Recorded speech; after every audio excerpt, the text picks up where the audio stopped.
Parang pinupukpok ng maso ang sentido ni Diego. Ang walang tigil na iyak ng kanyang kambal na anak ay isang matinis na tunog na gumagapang sa bawat sulok ng 3 palapag na mansyon sa Tagaytay. Walang kahit anong silid, kahit ang pinakamalayo ang ligtas sa desperadong sigaw ni Leo at Mia. 3 araw na niyang suot ang gusot na puting polo. Ang mga bilog sa ilalim ng kanyang mga mata ay maitim at malalim, tila mga pasang iniwan ng maraming gabing walang tulog. Mula nang pumanaw ang kanyang asawang si Isabel, sa panganganak ang kanyang buhay, ay naging isang bangungot ng mga botelya ng gatas na isinusuka ang mga kabag na hindi maipaliwanag at isang walang katapusang parada ng mga yaya na sumusuko bago pa man matapos ang unang linggo. Hindi ko na kaya, Senyor Diego. Ang sigaw ng pinakabagong yaya ay sumabay sa kalabog ng mga gulong ng maleta nito sa mamahaling marmol ng pasilyo. Hindi normal ang mga batang iyan. Hindi sila natutulog, hindi sila kumakain. Sumisigaw lang sila na parang pinapatay. Sa inyo na ang pera ninyo. Aalis na ako. Isang malakas na kalabog ang sumara sa pinto. Nag-iwan kay Diego sa gitna ng malawak na foyer. Ang biglaang katahimikan ay tumagal lamang ng 2 segundo bago muling pumailan lang ang konsyerto ng pagtangis mula sa itaas, mas malakas pa kaysa kanina. Kinaladkad ni Diego ang kanyang mga paa paakyat sa hagdanan. Bawat baitang ay parang may bigat na 1 tonelada. Pumasok siya sa silid ng mga sanggol, isang kwartong pinalamutian ng pinakamagagandang imported na kasangkapan, mga laruang gawa ng mga sikat na taga-disenyo at malambot na ilaw na dapat sana ay nag-aanyaya ng kapayapaan. Ngunit ang hangin sa loob ay mabigat siksik sa tensyon at pagod. Si Leo sa kanyang kuna ay namumula na parang kamatis, binabaluktot ang kanyang likod sa tindi ng pag-iyak. Sa katabing kuna si Mia ay humihikbi ang kanyang munting katawan ay niyayanig ng bawat pagsinok. Sinubukan ni Diego na kargahin si Leo ngunit ang sarili niyang pagkabalisa ay tila nailipat sa sanggol. Lalo lamang lumakas ang yak nito nang maramdaman ang mga tensyonadong braso ng ama. Leo anak, parang awa mo na. Pagod na si Papa. Bulong ni Diego, ang kanyang boses ay basag. Naramdaman niya ang init ng luha sa kanyang mga mata. Pakiramdam niya siya na ang pinakawalang kwentang tao sa mundo. Mayroon siyang milyon-milyon sa bangko, mga kumpanyang kinikilala, sa buong mundo kapangyarihan at impluensya, ngunit hindi niya mapatahan ang paghihirap ng sarili niyang mga anak. Isang matinis na tunog mula sa service doorbell ang umalingaw-ngaw. Sa una ay binaliwala niya ito, ngunit ang pagpupumilit nito ay nagtulak sa kanya na bumaba. Iniwan ang mga sanggol na ligtas, ngunit umiiyak pa rin sa kanilang mga kuna. Pagbukas niya ng pinto sa likod, isang babaeng mukhang simple, ngunit malinis ang tumambad sa kanya. Suot niya ay isang payak na bestida at may hawak na luma ng folder sa kanyang dibdib. Ang kanyang mga kamay ay mapupula, tila sanay sa mabibigat na gawain o matatapang na kemikal, ngunit ang kanyang mga mata ay may dalang kapayapaan, isang kapayapaang kabaligtaran ng kaguluhan sa loob ng bahay. Magandang umaga po, senyor. Ako po si Rosa, sabi niya sa isang malumanay, ngunit matatag na boses. Emergency po akong pinadala ng ahensya. Hindi na siya naghintay ng paanyaya. Nang marinig ang mga iyak mula sa itaas, ang kanyang formal na ekspresyon ay napalitan ng tunay na pag-aalala. Sila po ba yon? Naiiwan po silang mag-isa? Oo, kararating mo lang. Kakaalis lang ng yaya. Hindi ko na alam ang gagawin ko. Pag-amin ni Diego, bumigay na ang kanyang depensa dahil sa matinding pagod. Hindi nagtanong si Rosa tungkol sa sahod o sa kanyang mga araw ng pahinga. Tumango lamang siya, inilapag ang kanyang maliit na bag sa may pasukan at mula sa kanyang bulsa ay naglabas ng isang pares ng makintab na dilaw, nagwantes na guma, ang uri na ginagamit sa paglilinis. Isinuot niya ang mga ito habang paakyat ng hagdan nang may liksi na para bang alam na niya kung nasaan ang problema. Tuliro siyang sinundan ni Diego. Pagpasok sa silid, hindi tumakbo si Rosa patungo sa mga kuna. Huminto siya sandali, huminga ng malalim, at nagsimulang magham ng isang napakahinang himig. Halos hindi marinig. Lumapit siya muna kay Mia. Sa mabagal at tiyak na mga galaw, ipinasok niya ang kanyang mga kamay na nakasuot ng dilaw na guwantes sa ilalim ng katawan ng sanggol. Sasabihin na sana ni Diego na ang mga guwantes na yon ay para sa paglilinis ng banyo at hindi para sa paghawak sa kanyang mga anak. Ngunit natigilan siya nang makita ang reaksyon ng bata. Ang maningning na dilaw na kulay ng guwantes ay tila nakuha ang atensyon ng sanggol, ngunit ang haplos ni Rosa ang gumawa ng mahika. Hindi ito teknikal o medikal na haplos, ito ay isang yakap. Itinaas ni Rosa si Mia at isinandal sa kanyang balikat. Tinatapik-tapik ang likod nito sa isang ritmikong paraan, kasabay ng kanyang sariling mahinahong paghinga. "Shh, munting anghel. Nandito na si Tita Rosa. Ligtas ka na," bulong niya. Sa loob lamang ng 3 minuto, tumigil sa pag-iyak si Mia. Ang kanyang mabibigat na talukap ay bumagsak at ang kanyang paghinga ay naging regular. Nakatayo si Diego sa may pintuan, nakanganga sa pagkamangha. Dahan-dahang inilapag ni Rosa si Mia sa kuna at inulit ang proseso kay Leo.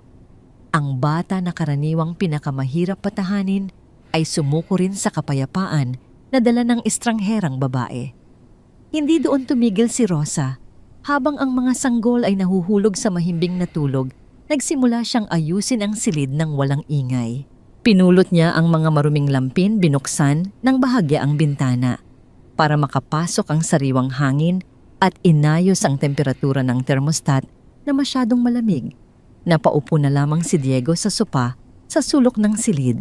Sa unang pagkakataon, sa loob ng maraming buwan, mayroong katahimikan, hindi isang tensyonadong katahimikan, kundi isang katahimikan ng kapayapaan.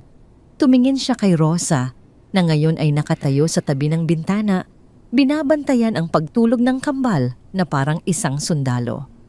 "Paano mo ginawa iyon?" tanong ni Diego sa isang pabulong na tinig. "Naaamoy po ng mga sanggol ang takot, senyor," sagot ni Rosa nang hindi tumitingin sa kanya. Ang mga mata ay nakatuon sa mga bata. At sa bahay na ito maraming takot. Kailangan lang po nilang maramdamang ligtas. Sila hindi lang basta pinapakain. Ipinikit ni Diego ang kanyang mga mata. Ang ginhawa ay napakalaki na hindi niya namalayang nakatulog na pala siya doon mismo sa sopa. Suot pa rin ang kanyang damit pantrabaho. Iyon ang unang mahimbing na tulog na naranasan niya mula noong libing ng kanyang asawa. Ilang oras ang lumipas nang magising si Diego. Medyo nalilito. Ang ginintuang kulay ng papalubog na araw ay pumapasok sa silid. Bigla siyang napabangon, kinabahan. Sa katahimikan, iniisip na baka may masamang nangyari sa mga bata. Ngunit nang tumingin siya sa malaking kama sa gitna ng silid, isang tanawin ang nagpainit sa kanyang puso. Nakahiga si Rosa sa ibabaw ng kubrekama, talunan ng pagod. Suot pa rin niya ang kanyang asul na uniforme at ang kapansin-pansing dilaw na guwantes. Ngunit ang pinakanakatatak sa isip niya ay si Leo, ang maliit na Leo, na ayaw sa lahat ay natutulog sa pagitan ng kanyang braso, habang si Mia ay mahimbing na natutulog sa tabi ng kanyang balakang. Kahit tulog ang postura ni Rosa ay maprotekta, lumilikha ng isang harang sa paligid ng kanyang mga anak. Isang matinis na tunog ng mga takong na tumatama sa sahig na kahoy ang sumira sa sandaling iyon. "Diego, mahal ko, nasaan ka ba? Kanina pa kita tinatawagan." Pumasok si Carla sa silid na parang isang buhawi ng mamahaling pabango at nagmamadaling enerhiya.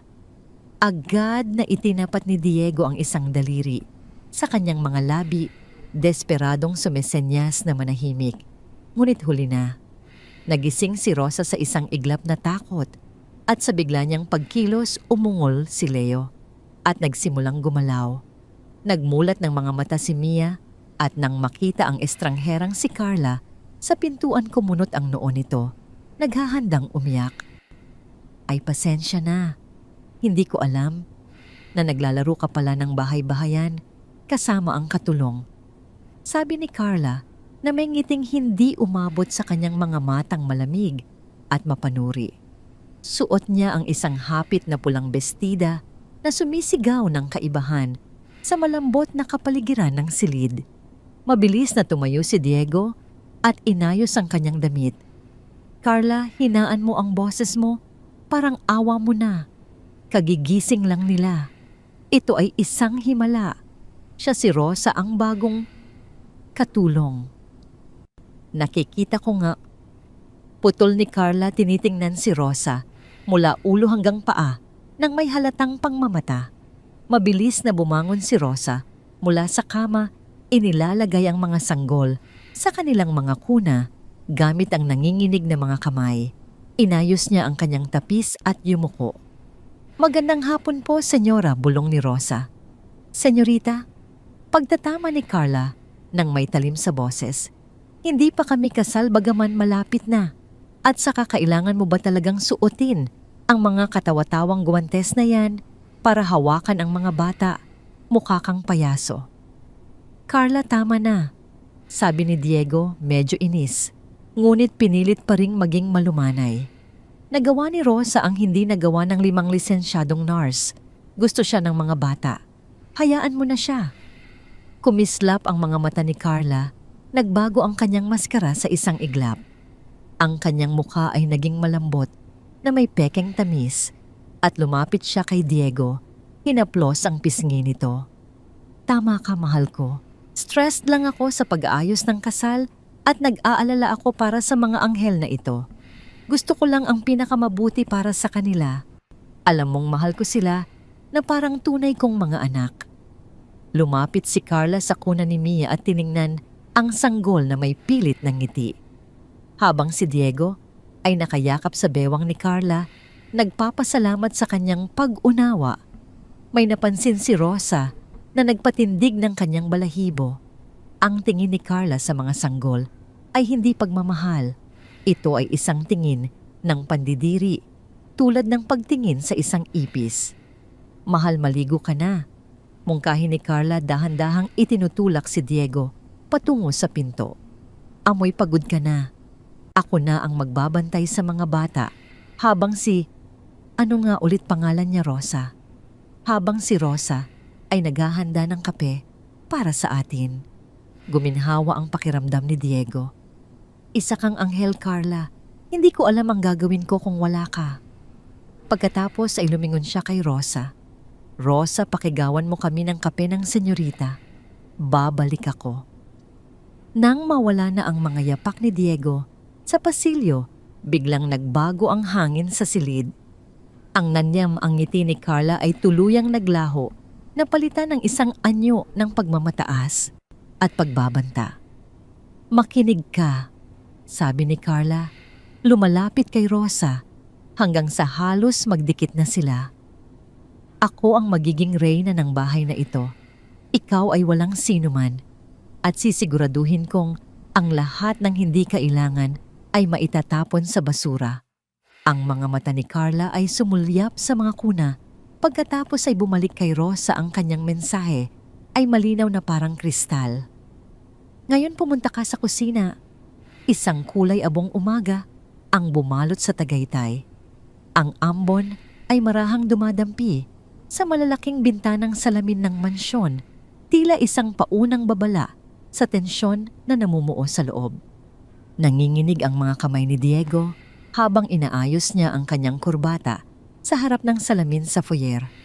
Kahit na nakatulog siya ng ilang oras dahil kay Rosa ang bigat sa kanyang dibdib ay bumalik.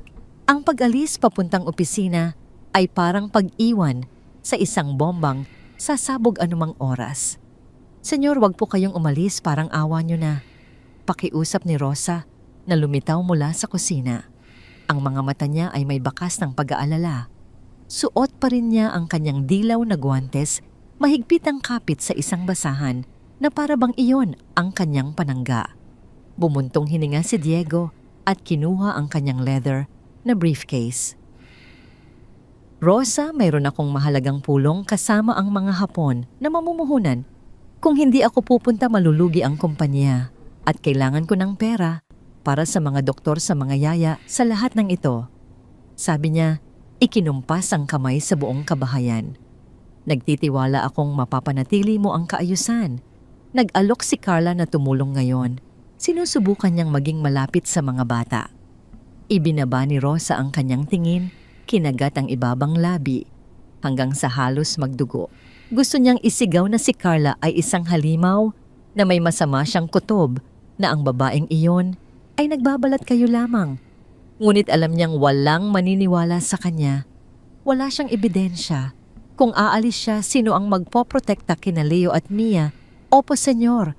Gagawin ko po ang lahat ng aking makakaya. Bulong na lang niya. Sa sandaling iyon, bumaba si Carla sa hagdanan. Mukha siyang perpekto nakasuot ng isang kremang seda na damit na tila hindi angkop para sa pag-aalaga ng sanggol. Ngumiti siya nang makita si Diego at binigyan ito ng isang mahaba at mapang-angking halik sa labi, sadyang hindi pinapansin ang presensya ni Rosa.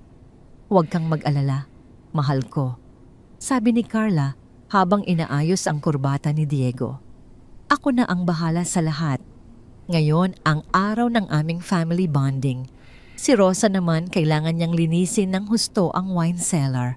Napakarumi na doon at kailangan kong maihanda para sa mga kahon ko. Tumango si Diego puno ng pasasalamat. Salamat, Carla. Kahanga-hanga ka talaga. Rosa, sundin mo ang sinabi ng senyorita. Unahin mo ang cellar ngayon. Huwag kang aakyat sa silid ng mga bata, maliban kung tawagin ka ni Carla. Isang buhol ang tila bumaril sa lalamunan ni Rosa. Ang cellar ay nasa kabilang dulo ng bahay, 2 palapag, sa ilalim ng lupa at hindi tinatablan ng tunog dahil sa makakapal na pader. Kung iiyak ang mga sanggol, hinding-hindi niya maririnig mula doon. Pero senyor, kailangan po ng gatas ng mga bata. Sinabi ng sumunod ka. Putol ni Carla, matalim ang boses, ngunit may pilit na ngiti pa ring nakadirekta kay Diego. Huwag kang mag-alala sa gatas, Rosa. Marunong akong magtimpla ng formula. Sige na, Diego, mahuhuli ka na. Lumabas si Diego sa pangunahing pinto. Ang ugong ng makina ng kanyang sasakyan na papalayo ay ang hudyat ng pagsisimula ng impyerno. Nang mawala na ang sasakyan sa likod ng malaking gate, agad na nagbago ang tindig ni Carla. Ang ngiti ng perpektong nobya ay natunaw na parang kandila, nag-iwan ng isang mukhang matigas at naiinip. Humarap siya kay Rosa na nakatayo pa rin sa foyer. Bingi ka ba o sadyang tanga? Dumura si Carla ng mga salita. Sa cellar ngayon na. At kapag nakita kong sumilip ang anino mo sa 2 palapag, bago kita tawagin, sasabihin ko kay Diego na ninakaw mo ang engagement ring ko. At maniwala ka sa akin, ako ang paniniwalaan niya. Nanginginig sa galit at kawalan ng magawa, tumalikod si Rosa at naglakad patungo sa pinto ng serbisyo na papunta sa cellar. Ngunit hindi siya bumaba. Huminto siya sa unang baitang naghihintay na umakyat si Carla. Umakyat si Carla sa hagdanan, naghuhom ng isang matinis na kanta. Pumasok siya sa silid ng kambal at isinara ang pinto. Narinig ni Rosa ang mahinang tunog ng pagpihitit ng susi sa seradura. Sa loob ng silid, gising sina Leo at Mia sa kanilang mga kuna. Tahimik pa sa sandaling iyon, pinapanood ang mga laruang umiikot sa itaas nila. Tiningnan sila ni Carla nang may matinding pandidiri. Sige mga munting salot, sabi niya nakapamiwang. Akala ng tatay niyo, isa akong santa. Pero alam niyo ang totoo, di ba? Alam niyong mga panggulo lang kayo. Gusto kong maglakbay, gusto kong magparty, gusto kong gastusin ang pera ni Diego sa Europa, hindi ang magpunas ng dumi niyo dito. Naglakad siya patungo sa kuna ni Leo. Pinagmasdan niya ang natutulog na mukha ng sanggol. Isang masamang ideya ang nabuo sa kanyang isipan. Maingat niyang tiningnan ang oras sa kanyang relo. Malapit nang bumalik si Diego para sa tanghalian, lumapit siya kay Leo. Ang sanggol na naramdaman, ang malamig na presensya, ay bahagyang gumalaw sa kanyang pagtulog. Isang masamang nangiti ang gumuhit sa mga labi ni Carla. Gamit ang kanyang mahahabang kuko, na perpektong napinturahan, buong puwersa niyang kinurot ang makinis na balat sa braso ni Leo. Hindi ito aksidente. Ito ay isang kalkulado at malupit na kilos.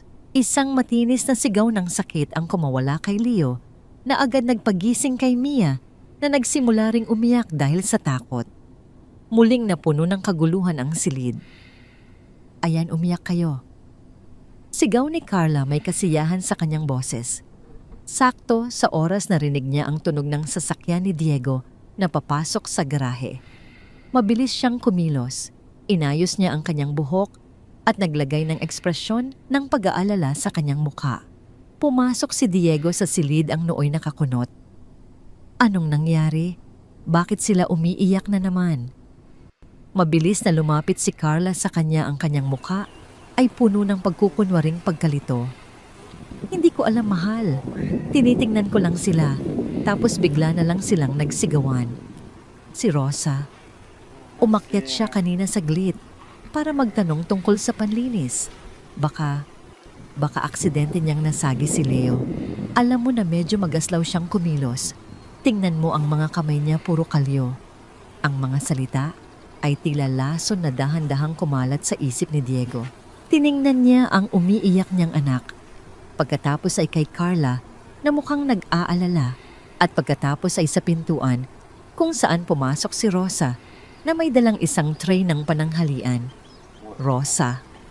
Tawag ni Diego, ang boses niya ay may diin. Anong ginawa mo? Bakit may pulang marka sa braso ng anak ko?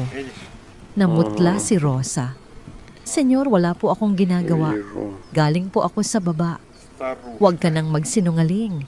Sigaw ni Carla, nagtatago sa likod ni Diego na parang isang natatakot na biktima. Nakita kitang hinawakan mo siya ng mahigpit kanina. Si Diego, pagod, stressed at desperado, para sa kapayapaan ay pumili ng mas madaling paniwalaan. Rosa, mag-ingat ka naman sa susunod, mga sanggol. Sila hindi mga manika. Tumulo ang luha sa mga mata ni Rosa, hindi dahil sa sakit ng akusasyon, kundi dahil sa sakit na makitang napakadaling nabulag ng lalaking hinahangaan niya. Tumalikod siya nang walang imik at lumabas ng silid. Habang papaalis, nakita niya si Carla na nakatingin sa kanya mula sa likod ni Diego. May isang malamig at nagtatagumpay ng ngiti sa mga labi nito. Pagbaba niya sa kusina, sinalubong siya ng matandang kasambahay, si Lourdes. Si Lourdes ay matagal nang naninilbihan sa pamilya mula pa noong nabubuhay si Senyora Isabel. Tahimik lang siyang nagmamasid sa lahat ng nangyayari. Walang sinabi si Lourdes. Kumuha lang siya ng isang maliit na bote ng aceite de manzanilla mula sa isang aparador at iniabot ito kay Rosa. Para sa marka sa braso ng bata, sabi niya sa mahinang boses. Nang akmang aalis na si Rosa, hinawakan ni Lourdes ang kanyang braso. Lumapit ito at bumulong sapat lang para marinig nilang dalawa. Mag-ingat ka sa ahas na yan. Sabi ni Lourdes, ang mga mata niya ay makahulugan. Hindi siya papayag ang yumaong Senyora Isabel na makapasok sa bahay na ito. Protektahan mo ang mga bata, iha. Ikaw lang ang pag-asa nila. Tumango si Rosa, pinunasan ang kanyang mga luha. Ang mga salita ni Lourdes ay nagbigay sa kanya ng bagong lakas. Hindi siya nag-iisa sa laban na ito. At ngayon, alam na niya hindi lang ito tungkol sa isang trabaho. Ito ay isang digmaan para sa kaligtasan ng dalawang inosenteng buhay. Ang sumunod na umaga ay nagdala ng panibagong bigat sa mansyon. Ang hamog ng Tagaytay ay bumalot sa labas ng bintana na lumilikha ng isang kulay abong tabing na naghihiwalay sa kanila sa mundo. Si Diego, na nakasuot ng kanyang dark blue na Amerikana, ay nagmamadaling ayusin ang kanyang mga dokumento sa briefcase. Ang kanyang mga mata ay nananatiling pagod, ngunit may bahid ng pag-asa dahil sa paniniguro ni Carla kagabi. Huwag kang mag-alala, mahal, malambing na sabi ni Carla habang inaayos ang kwelyo ni Diego. Ang kanyang boses ay tila pulot pukyutan, matamis malagkit. Ngayon ang araw na talagang makikipag-ugnayan ako sa mga bata. Gusto kong maramdaman nila na ako ang kanilang ina. Kaya bigyan mo kami ng privacy.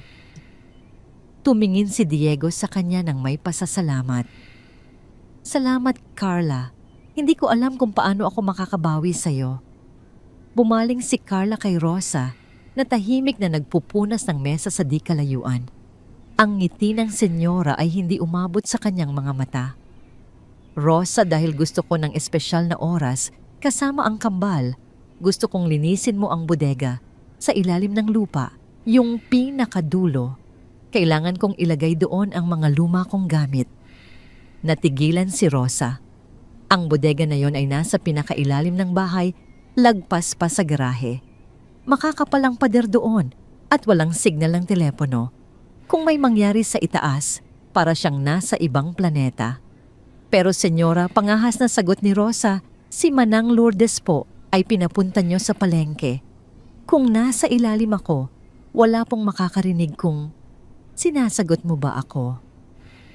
Ang boses ni Carla ay biglang tumalim bagamat na natili ang nangiti sa kanyang labi para kay Diego. Nandito ako. Ako ang magbabantay. O baka naman iniisip mo na hindi ko kaya dahil hindi ako katulong na katulad mo. Namagitan si Diego bago pa lumala ang sitwasyon. Rosa, sundin mo na lang si Carla. Babalik ako bago maghapunan. Hinalikan niya sa noo si Carla at mabilis na lumabas ng pinto. Hindi alam na iniwan niya ang kanyang mga tupa sa pangangalaga ng lobo. Nang marinig ang tunog ng pagsara ng gate, ang maskara ni Carla ay agad na nahulog. Ang maamong mukha ay napalitan ng isang anyo ng pagkabagot at puot. Layaya, utos niya kay Rosa, tinuturo ang pinto papunta sa basement. At huwag kang lalabas hanggat hindi kumikinang ang sahig doon. Mabigat ang loob na sumunod si Rosa. Bawat hakbang pababa sa madilim na hagdanan ay parang pagpasok sa isang kulungan. Pagdating niya sa baba, narinig niya ang pag-click ng seradura mula sa itaas. Kinulong siya ni Carla. Sa itaas pumanhik si Carla sa silid ng mga bata. Sina Leo at Mia ay gising nakahiga sa kanilang mga kuna at tahimik na naglalaro sa kanilang mga daliri. Nang makita nila si Carla, si Leo ay agad na umungol, tila nakikilala ang aura ng panganib. Manahimik kapangit na bata, bulong ni Carla habang nakapamiwang sa tapat ng kuna. Akala ng ama ninyo ay mahal ko kayo. Ang tanging mahal ko ay ang pirma niya sa mga tseke. Lumapit si Carla sa sound system na nakakabit sa dingding, isang high-end na kagamitan na ipinalagay ni Diego para patugtugan ng Mozart ang mga bata. Ikinonekta ni Carla ang kanyang telepono. Sa halip na classical music, pinili niya ang isang playlist ng heavy metal at industrial rock. Pinaikot niya ang volume knob, hindi sa pinakamalakas para hindi marinig ng mga kapitbahay, pero sapat na lakas para ang silid ay maging isang kahon ng ingay na yayanig sa murapang pandinig ng mga sanggol. Ang unang hampas ng drums at ang garalgal na sigaw ng bokalista ay pumuno sa silid. Agad na humagulhol si Leo sa takot. Si Mia ay nagtakip ng kanyang maliliit na tainga at namilipit. Sige, sumigaw kayo. Tumawa si Carla, kinuha ang remote ng air conditioner. Tiningnan niya ang thermostat. Nasa komportableng 24 na degree ito. Pindot ng pindot si Carla sa down button hanggang sa lumabas ang numerong 16 na degree Celsius, ang pinakamalamig na setting. Pagkatapos pinindot niya ang turbo mode. Ang hangin mula sa vents ay bumuga ng malakas at nagyayelo. Lumapit siya sa mga kuna at sa isang mabilis na galaw, hinablot ang mga kumot na nakabalot sa mga bata. Iniwan silang nakasuot lamang ng manipis na sando. Ayan, sabi niya ng may kasiyahan, palamigin natin ang mga ulo ninyo. Kapag dumating ang ama ninyo, siguradong paus na kayo, kakaiyak at pagod na pagod. Wala na siyang gugustuhin kundi ang matulog at hayaan akong manipulahin siya. Naglakad si Carla palabas ng silid, isinara ang pinto at naglagay ng earplugs. Naupo siya sa pasilyo, nagbukas ng magasin at hinayaang maging impyerno ang silid ng mga anghel. Lumipas ang 4 na oras. 4 na oras ng walang tigil na ingay at lamig. Sa ilalim ng lupa, tapos na si Rosa sa paglilinis. Malinis na ang bawat sulok pero ang kanyang puso ay hindi mapakali. Ang katahimikan sa basement ay nakabibingi. Ang kanyang kutob ng ina, ang instintong hindi nangangailangan ng dugo para maramdaman, ay sumisigaw na may mali. Sinubukan niyang buksan ang pinto sa itaas ng hagdan. Nakalak ito. Tulong, may tao ba dyan? Sigaw niya kinakatok ang makapal na kahoy. Walang sumagot. Gamit ang isang lumang hairpin na nakuha niya sa kanyang bulsa, sinubukan niyang kalikutin ang lumang seradura. Salamat sa Diyos at lumana ang bahay. Ang kandado sa pinto ng serbisyo ay marupok na. Matapos ang ilang minutong pagpapawis at desperasyon, bumukas ito. Paglabas niya sa kusina, ang katahimikan ng bahay ay kakaiba. Masyadong tahimik. Ngunit nang lumapit siya sa hagdanan, narinig niya ito, isang mahina at dumadagundong na tunog ng bass na nanggagaling sa ikalawang palapag. Tumakbo si Rosa, nakalimutan na ang pagod. Habang papalapit siya sa silid ng mga bata, ang lamig ay tumagos sa ilalim ng pinto na parang usok. Hinawakan niya ang seradura. Mainit ang hawakan, pero ang hangin sa paligid ay nagyayelo. Senyora Carla, tawag niya kinakatok ang pinto. Walang sumagot. Piniihit niya ang pinto. Nakalak. Sa sandaling iyon, narinig niya ang tunog ng sasakyan ni Diego sa labas. Umuwi ito ng mas maaga kaysa sa inaasahan. Nataranta si Rosa. Kung darating si Diego at makikitang nakalak ang pinto, baka siya ang mapagbintangan, pero mas mahalaga ang mga bata. Buong lakas niyang kinakalampag ang pinto. Buksan niyo ito, ang mga bata. Biglang bumukas ang pinto. Tumambad si Carla, ang buhok ay sadyang ginulo at ang muka ay may bahid ng pekeng pagkataranta. Anong ginagawa mo dito? Asik ni Carla. Ngunit bago pa siya makapagsalita, nang tapos pumasok si Rosa sa silid. Ang lamig ay sumampal sa mukha ni Rosa. Parang pumasok siya sa loob ng isang freezer. Ang musika ay nakapatay na, pero ang ugong ng aircon na nakaturbo ay napakalakas. Tumakbo siya sa mga kuna. Ang nakita niya ay dumurog sa kanyang puso. Sina Leo at Mia ay hindi na umiiyak. Wala na silang lakas para umiyak. Sila ay nakabaluktot, ang mga balat ay may kulay ube at asul, nanginginig ng marahas dahil sa hypothermia. Ang kanilang mga labi ay nangingitim. Diyos ko po, bulalas ni Rosa. Mabilis niyang hinubad ang kanyang apron at ipinulupot kay Leo. Hinawakan niya ang maliliit na kamay ni Mia kasing lamig ng yelo. Carla, nandito na ako. Ang boses ni Diego ay umalingaw-ngaw mula sa hagdanan. Pumasok si Diego sa silid na kangiti. Inaasahan ng isang masayang tagpo. Ngunit ang nangiti ay namatay nang makita niya si Rosa na umiiyak habang pilit na pinapainit ang mga nanginginig na sanggol at ang silid na kasing lamig ng Antarctica. Anong nangyayari dito? Bakit ganito kalamig? Sigaw ni Diego. Mabilis pa, sa 4:00 nagsimula ang palabas ni Carla. Napahawak siya sa kanyang bibig at nagpakawala ng isang hikbi. Diego, salamat sa Diyos at dumating ka. Tumakbo si Carla at yumakap kay Diego. Nanginginig kunwari. Hindi ko alam. Iniwan ko lang sila saglit kay Rosa para magbanyo. Tapos pagbalik ko ganito na. Tumingin si Carla kay Rosa nang may akusasyon. Anong ginawa mo? Bakit mo ginalaw ang thermostat? Gusto mo ba silang magkasakit? Hindi totoo yan. Sigaw ni Rosa, ang boses ay nanginginig sa galit at takot. Ikaw ang may gawa nito. Kinulong mo ako sa basement. Pag-akyat ko, nagyayelo na sila. Ako ikukulong kita. Carla ay tumingin kay Diego, ang mga mata ay puno ng luha. Diego, maniwala ka sa akin. Pagbaba ko, para salubungin ka sana. Narinig ko siyang tumatawa dito sa loob. Baka nababaliw na siya. Baka gusto niyang patayin ang mga anak natin. Lumapit si Diego sa mga bata. Hinawakan niya ang noo ni Leo. Nagyayelo. Ang galit ay sumiklab sa kanyang dibdib, ngunit ang pagkalito ay bumulag sa kanya. Sino ang paniniwalaan niya? Ang kanyang fiancé na mayaman at edukada o ang katulong na kararating lang? Ang luhika ni Diego na pinahina ng pagod at manipulasyon ay kumampi sa kung ano ang mas madaling tanggapin. Imposibleng saktan ni Carla ang mga bata. Siya ang magiging ina nila. Humarap si Diego kay Rosa, ang kanyang mga mata ay madilim at puno ng banta. Rosa, tiyang boses niya ay mababa ngunit nakakatakot. Ibigay mo sa akin ang anak ko. Senyor, pakinggan niyo po ako. Ibigay mo sa akin ang anak ko. Sigaw ni Diego. Nanginginig na ibinigay ni Rosa si Mia kay Diego. Mabilis na binalot ni Diego ang mga bata ng makapal na kumot. Lumabas ka. Utos ni Diego. Pero senyor, kailangan nila ng... Sinabi kong lumabas ka. Dinuro ni Diego si Rosa. Hindi kita tatanggalin ngayon dahil gabi na at umuulan. At kailangan ko ng tulong para painitin sila.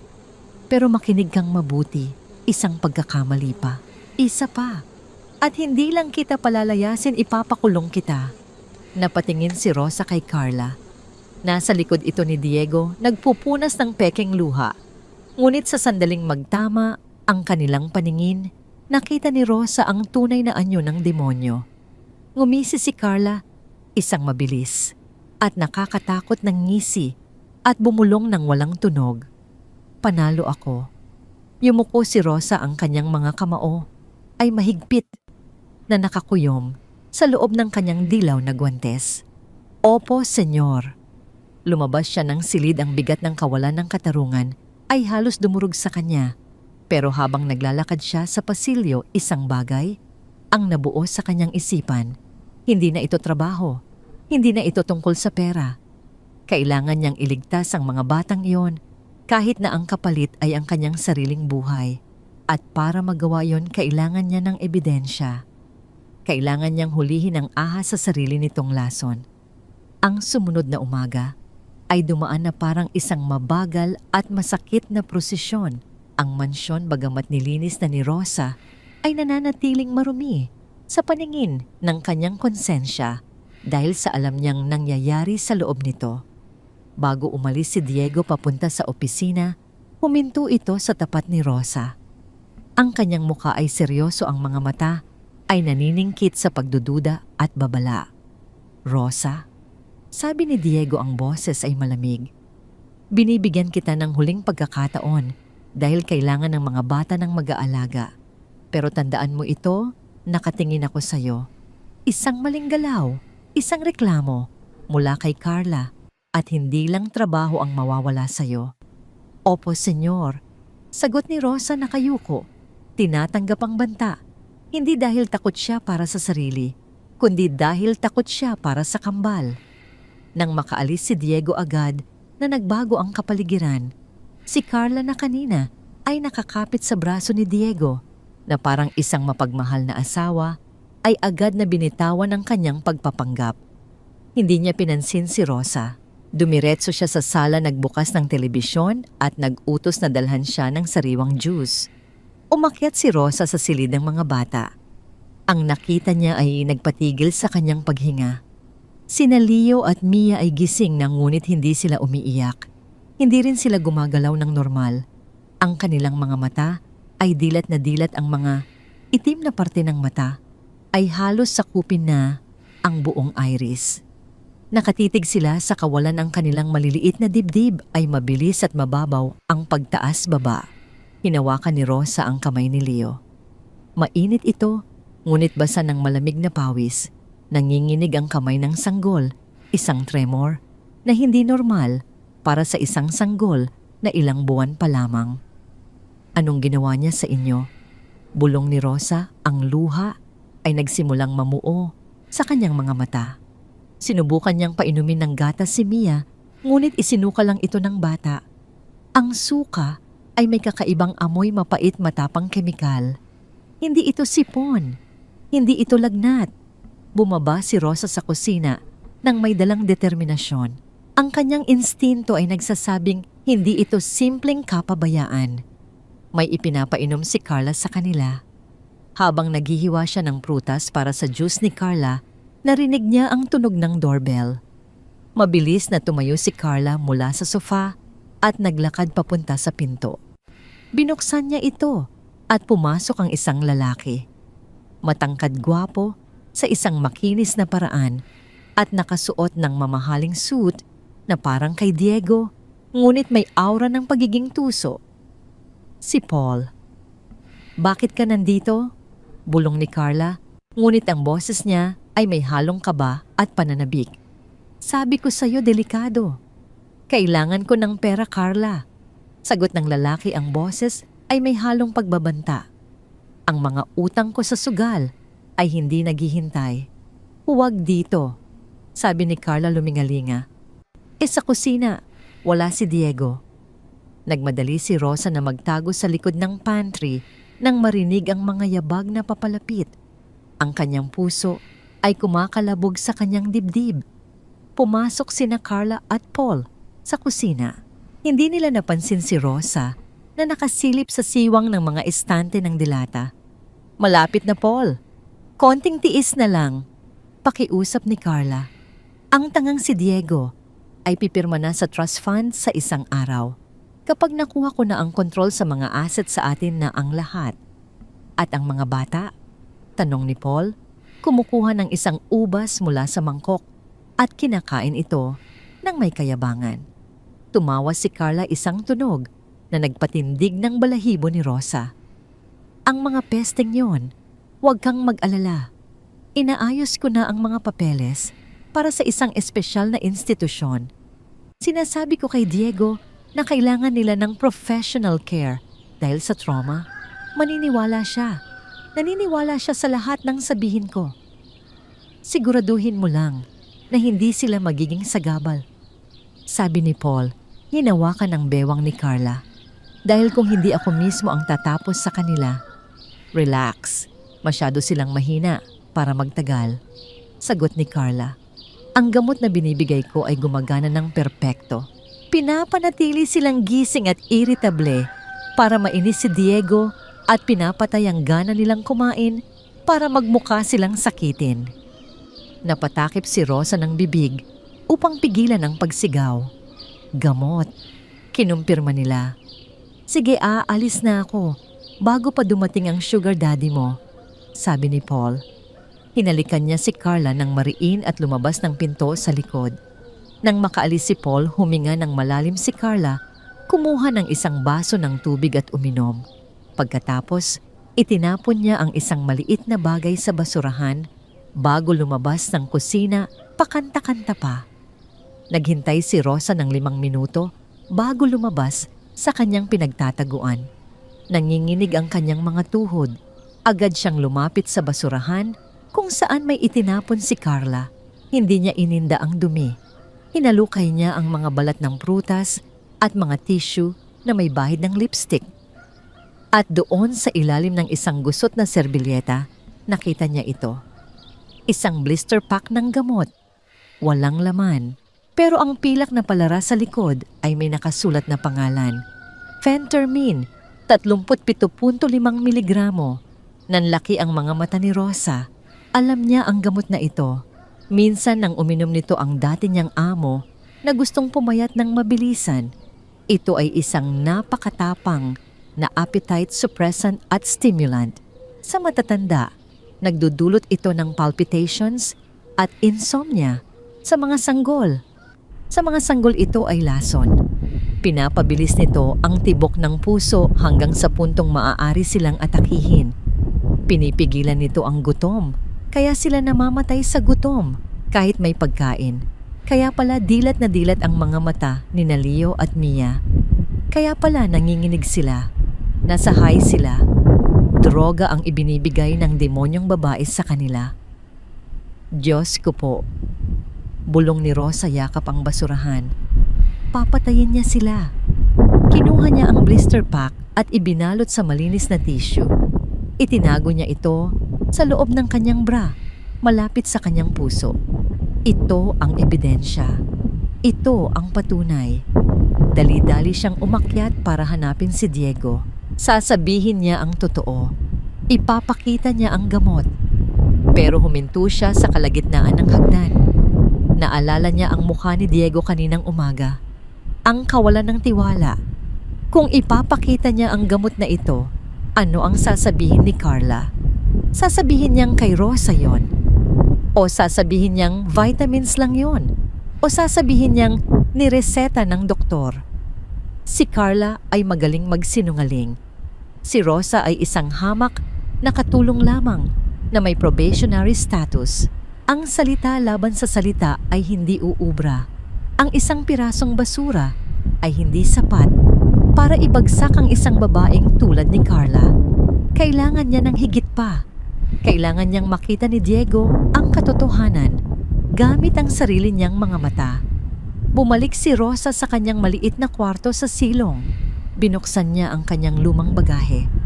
Sa ilalim ng mga nakatuping damit, kinuha niya ang isang lumang smartphone. Basag ang screen nito sa gilid at mabilis maubos ang baterya pero gumagana pa ang kamera. Tiningnan niya ito. Ito ang magiging sandata niya. Pasensya na, Senyor Diego. Bulong niya sa hangin. Kung hindi ka maniniwala sa akin, pipilitin kitang maniwala sa nakikita mo. Bumalik siya sa kusina. Ang takot ay napalitan ng isang malamig na determinasyon. Hindi na siya ang yaya na natatakot mawala ng trabaho. Siya na ngayon ang sundalo na naghahanda para sa isang digmaan. At ang unang laban ay magsisimula ngayong gabi. Isang nakabibinging katahimikan ang bumalot sa mansyon nang umalis si Carla. Sinabi nitong pupunta siya sa spa para magparelax bago ang malaking hapunan bukas kung saan pipirmahan na ni Diego ang mga papeles ng trust fund. Para kay Rosa ang pag-alis na ito ay hindi para sa pahinga. Ito ay isang biyaya, isang maliit na bintana ng pagkakataon na ibinigay ng tadhana. Nanginginig ang mga tuhod ni Rosa habang mabilis na umaakyat sa hagdanan. Hawak niya ang kanyang lumang cellphone at isang power bank na nakatago sa ilalim ng kanyang apron. Alam niyang mayroon lamang siyang 2 oras marahil ay mas maikli pa bago bumalik ang babaeng iyon. Pagpasok niya sa silid ng mga bata, agad siyang sinalubong ng amoy ng gamot at kulob na hangin. Sina Leo at Mia ay natutulog ngunit ang kanilang pagtulog ay hindi payapa. Sila ay namimilipit at paminsan-minsan ay umuungol na parang binabangungot. Huminga ng malalim si Rosa. Para sa inyo ito, bulong niya sa sarili. Iginala niya ang kanyang paningin sa silid.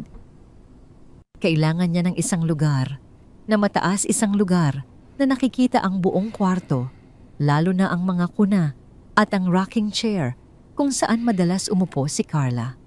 Ang kanyang mga mata ay dumako sa ibabaw ng mataas na aparador ng mga damit. Doon nakaupo ang isang higanting teddy bear na kulay tsokolate. Regalo ito ng isang kasosyo sa negosyo ni Diego noong binyag, ngunit dahil masyadong malaki ginawa na lamang itong dekorasyon. Hinila ni Rosa ang isang upuan at pumatong dito. Kinuha niya ang oso. Mabigat ito at malambot. Patawarin mo ako, Teddy. Bulong ni Rosa habang nilalabas ang isang maliit na gunting mula sa kanyang bulsa. Sa likod ng leeg ng oso, gumawa siya ng maliit na hiwa sa tahi. Maingat niyang inalis ang ilang bulak sa loob upang gumawa ng espasyo. Ipinasok niya ang lumang cellphone sa loob ng tiyan ng oso. Sinisigurong ang lens ng kamera ay nakasilip sa isang butas sa pagitan ng laso sa leeg at ng balahibo nito. Ikinabit niya ang power bank at itinago ito sa mas malalim na parte ng palaman ng oso. Alam niyang mabilis malobat ang lumang telepono, kaya kailangan nito ng tuloy-tuloy na kuryente. Binuksan niya ang camera app. Sinubukan niyang i-record ang sarili. Malinaw. Nakikita ang buong silid. Ang angle ay perpekto kitang-kita. Ang mga kuna at ang upuan. Ibinalik niya ang oso sa ibabaw ng aparador. Mula sa malayo mukha itong ordinaryong laruan na nagbabantay sa mga bata. Walang makapapansin sa maliit na itim na tuldok sa leeg nito. Ngunit hindi pa tapos si Rosa. Alam niyang hindi niya pwedeng bantayan ang video ng real time dahil kailangan niyang magtrabaho sa baba. Kinuha niya ang receiver ng lumang baby monitor mula sa isang kahon ng mga lumang gamit sa ilalim ng kuna. Ito ang monitor. na ipinatapon ni Carla noong nakaraang linggo dahil lumana at pangit tingnan. Ngunit itinago ito ni Rosa dahil alam niyang gumagana pa ito. Pinalitan lang niya ng bagong baterya.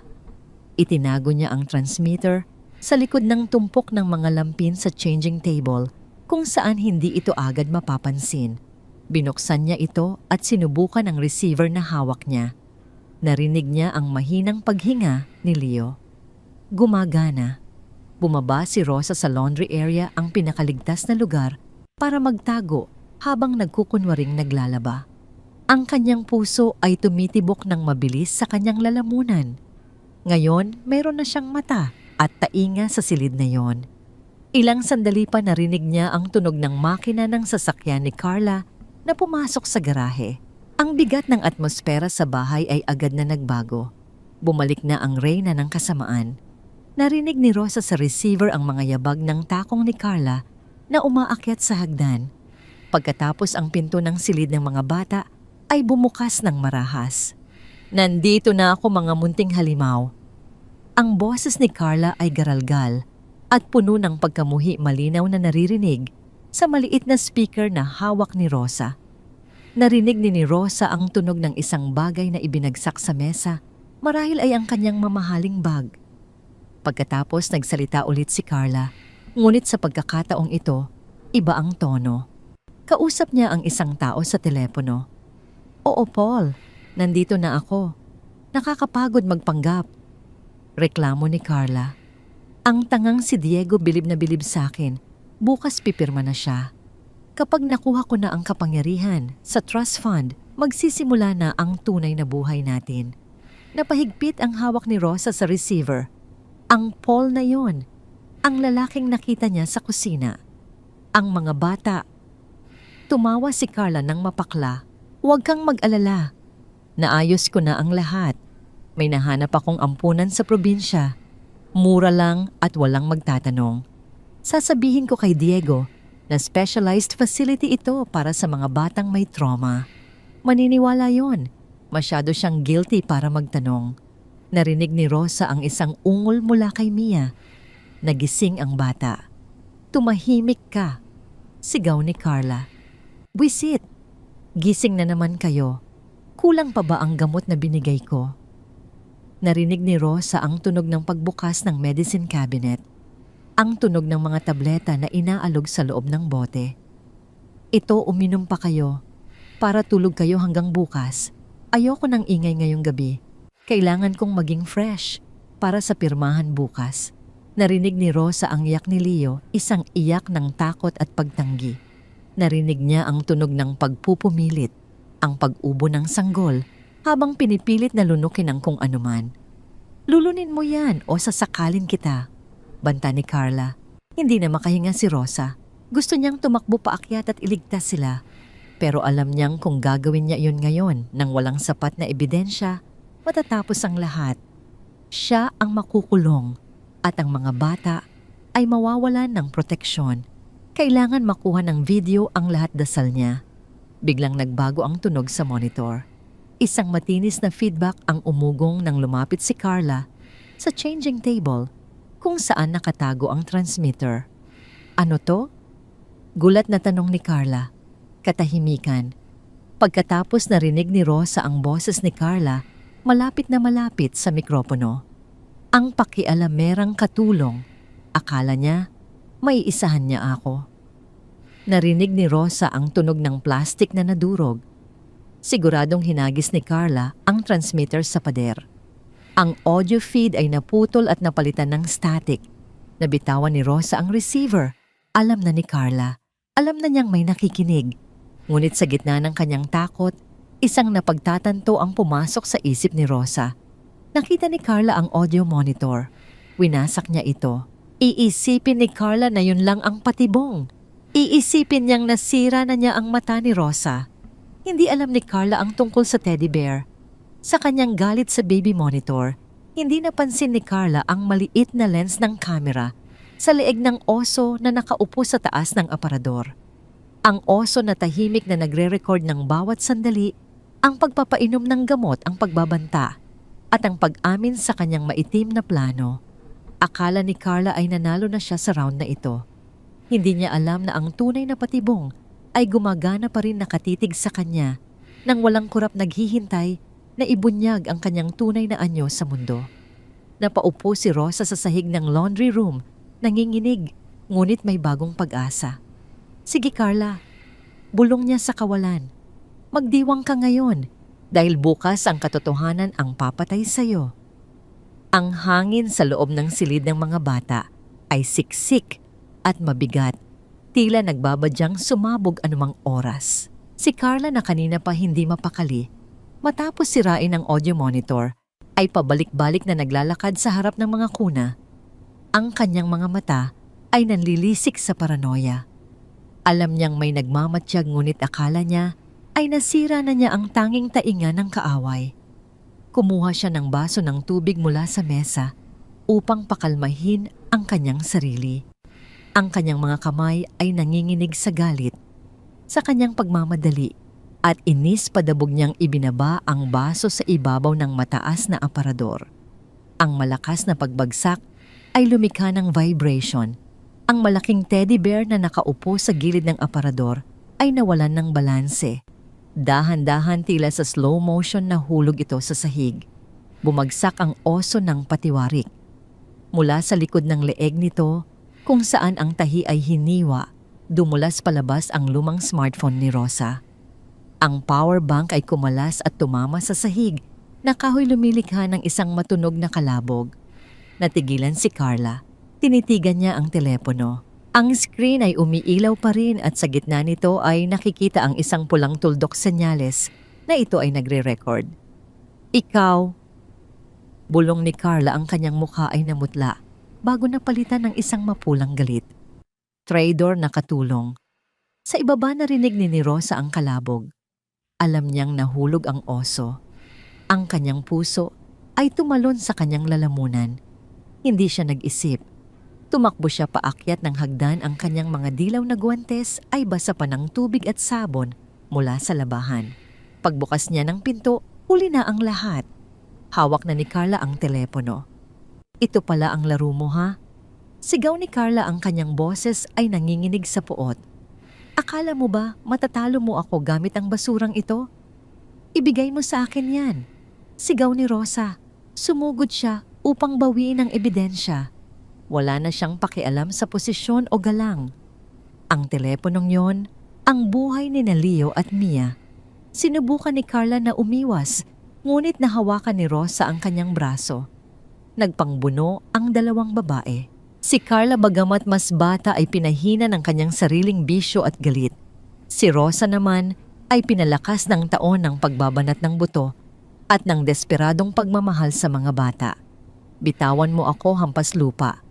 Tili ni Carla, kinakalmot ang mukha ni Rosa gamit ang kanyang mahahabang kuko. Naramdaman ni Rosa ang hapdi sa kanyang pisngi, ngunit hindi siya bumitaw. Hindi mo sila sasaktan. Alam ko ang ginagawa mo. Sa gitna ng kanilang paghilahan, nabitawan ni Carla ang telepono. Dumulas ito sa sahig. Pareho silang sumugod para damputin ito. Si Carla ang nauna. Hinablot niya ang telepono at sa halip na itago ito, itinaas niya ang isang mabigat na lampshade na gawa sa tanso. Huwag, sigaw ni Rosa. Itinataas ang kanyang mga kamay. Buong lakas na ibinagsak ni Carla ang lampshade sa telepono. Ang tunog ng nabasag na salamin at nadurog na plastik ay umalingaw-ngaw sa silid. Pinalo niya ito ng paulit-ulit hanggang sa ang device ay maging pira-pirasong basura na lamang. Ang baterya ay lumabas, ang motherboard ay nabiyak at ang screen ay naging pulbos. Humingal si Rosa, nakaluhod sa sahig, nakatitig sa sirang pag-asa. Wala na. Tapos na. Biglang narinig nila ang tunog ng sasakyan sa labas. Ang pamilyar na tunog ng makina ng SUV ni Diego. Isang nakakilabot na pagbabago ang nangyari kay Carla. Ang kanyang mukha na kanina ay puno ng demonyong galit, ay biglang naging kalmado at kalkulado. Tumingin siya kay Rosa at ngumisi. Tingnan natin kung sino ang paniniwalaan niya. Bulong ni Carla. Hinawakan ni Carla ang sarili niyang blusa at marahas itong pinunit sa may balikat. Inilalantad ang kanyang strap ng bra. Pagkatapos, sinampal niya ang sarili ng malakas sa mukha sapat para mag-iwan ng pulang marka. Ginulo niya ang kanyang buhok hanggang sa magmukha siyang biktima ng isang marahas na krimen. Tulungan niyo ako. Nagsimulang sumigaw si Carla, ang kanyang boses ay nagbago mula sa galit patungo sa matinis na takot. Diego, papatayin niya ako. Anong ginagawa mo? Bulalas ni Rosa, hindi makapaniwala sa nakikita. Bumukas ng malakas ang pinto sa ibaba. Ang mga yabag ni Diego ay mabilis na umaakyat sa hagdan. Carla, anong nangyayari? Pumasok si Diego sa silid at ang tumambad sa kanya ay isang eksena mula sa impyerno. Ang silid ay wasak, ang lampshade ay nasa sahig, ang mga laruan ay nagkalat. Ang mga sanggol ay umiiyak ng malakas dahil sa ingay. Si Rosa ay nakaluhod sa gitna ng silid, hinihingal suot ang kanyang dilaw na guwantes.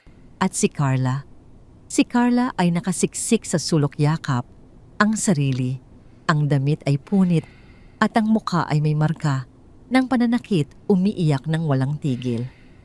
Diego, humagulhol si Carla at tumakbo sa mga bisig ng kanyang nobyo. Salamat sa Diyos. Akala ko, katapusan ko na. Yinakap ni Diego si Carla nang mahigpit, ang kanyang mga mata ay nanlilisik habang nakatingin kay Rosa. Ang kanyang pag-aalala ay napalitan ng isang madilim na puot. Anong ginawa mo?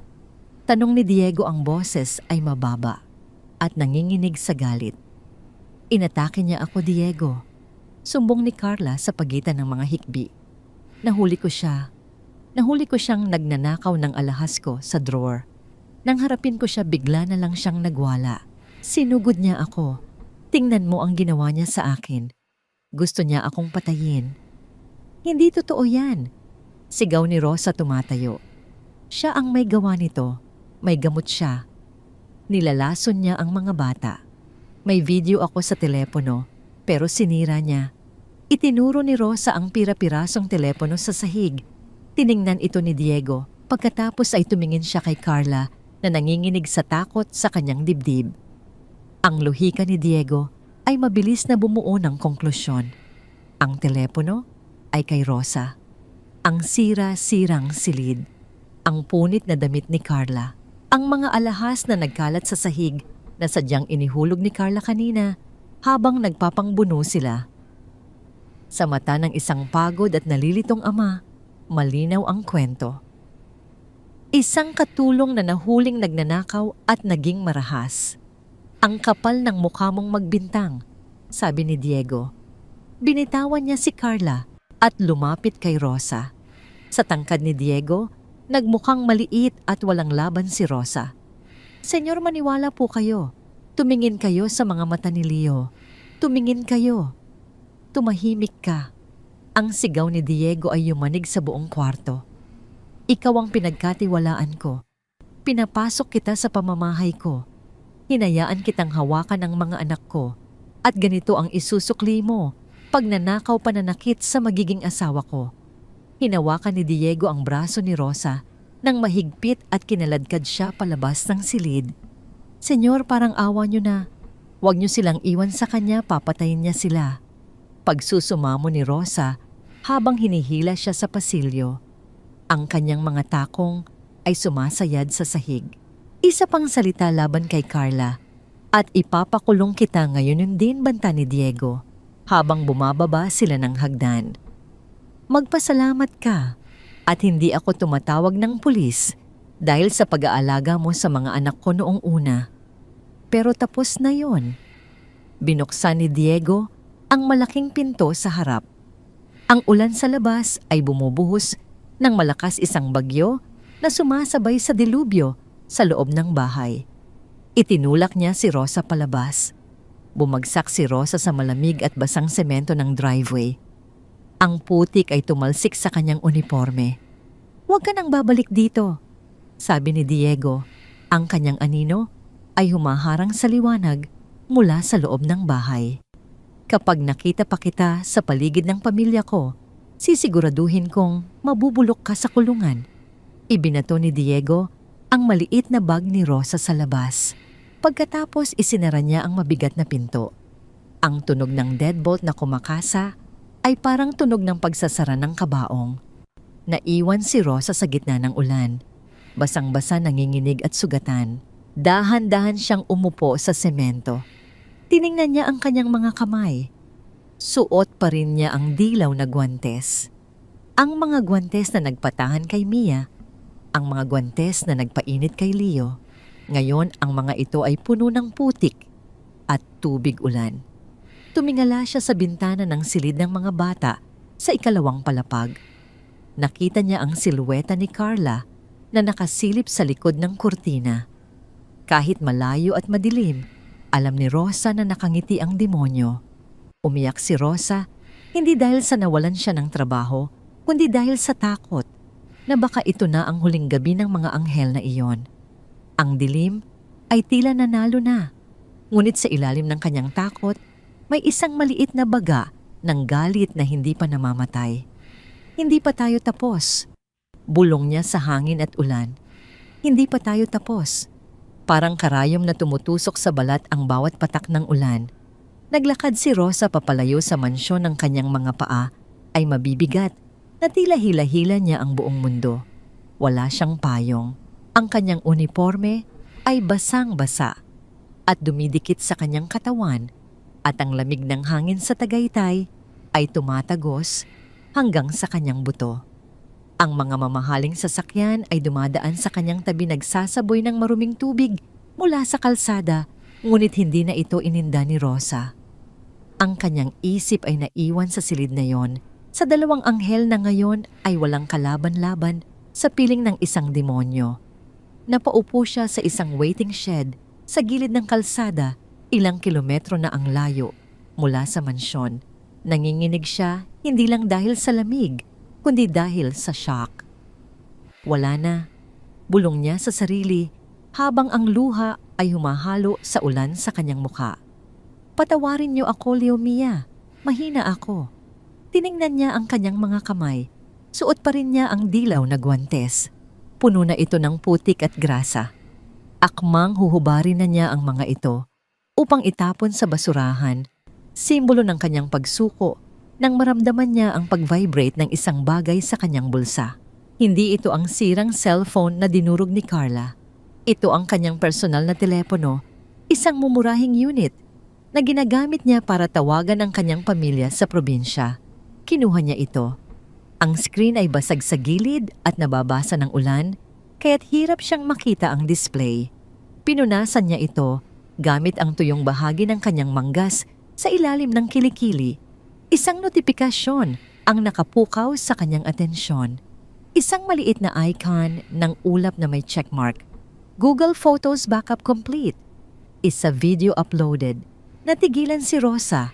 Ang puso niya ay tila tumigil sa pagtibok ng ilang segundo. Naalala niya ang ginawa niya noong nakaraang buwan.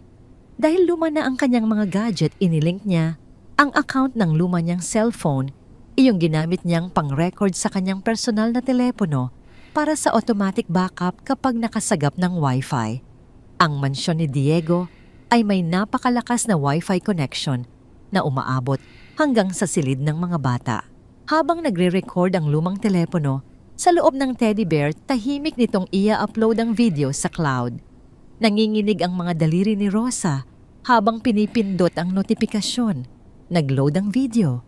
Mabagal dahil sa mahinang signal sa labas, ngunit lumabas ang thumbnail. Ito ay kuha mula sa taas ng aparador. Kitang-kita si Carla na nakatalikod.